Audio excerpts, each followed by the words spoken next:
5 warning signs you need alone time while in a relationship. You're in love. Everything should be wonderful, right? Sometimes it isn't. Occasionally, things go wrong. Not everyone gets along 24/7, 365. In every relationship, there will be blips on the radar. The real problem is when those tiny little annoyances start blowing up. What if you realized doing one small thing would keep your relationship just about bomb-proof no matter what the situation? When you allow yourself alone time, you get back your equilibrium. You stop reacting emotionally and return to a place of calm.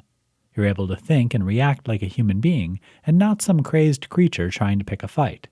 In short, you're able to be a stable partner in the relationship. The trick, of course, is knowing when it's time to pull back and take a breather before things get bad. These 5 warning signs will help you spot the problems, hopefully, and take yourself out of the situation before you say something you'll regret. You're picking fights. Anytime you get irritable and start taking offense over little things, you can be seen as picking fights whether you mean it this way or not. The question to keep in mind here is whether or not you're being touchy and even unfair in your responses. Are you letting your emotions get the best of you? The spark is gone. Feeling bored with things like every day you're doing the same old things, having the same conversations with no change? You're shutting down. What about your other friends? When's the last time you went out, not as a couple, but just for some time with your BFF?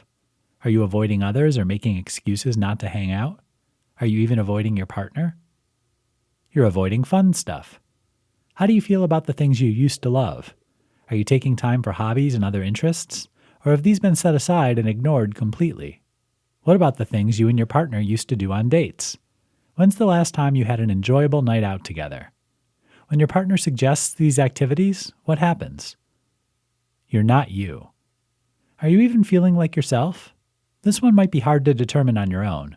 If you're not sure, ask someone who knows you really well for their opinion. For a really unbiased opinion, don't ask your partner. Sometimes you need someone outside of the situation to tell you where you are. If you don't like the answers to these questions, it's definitely past time to get some you time in. Make arrangements for some alone time.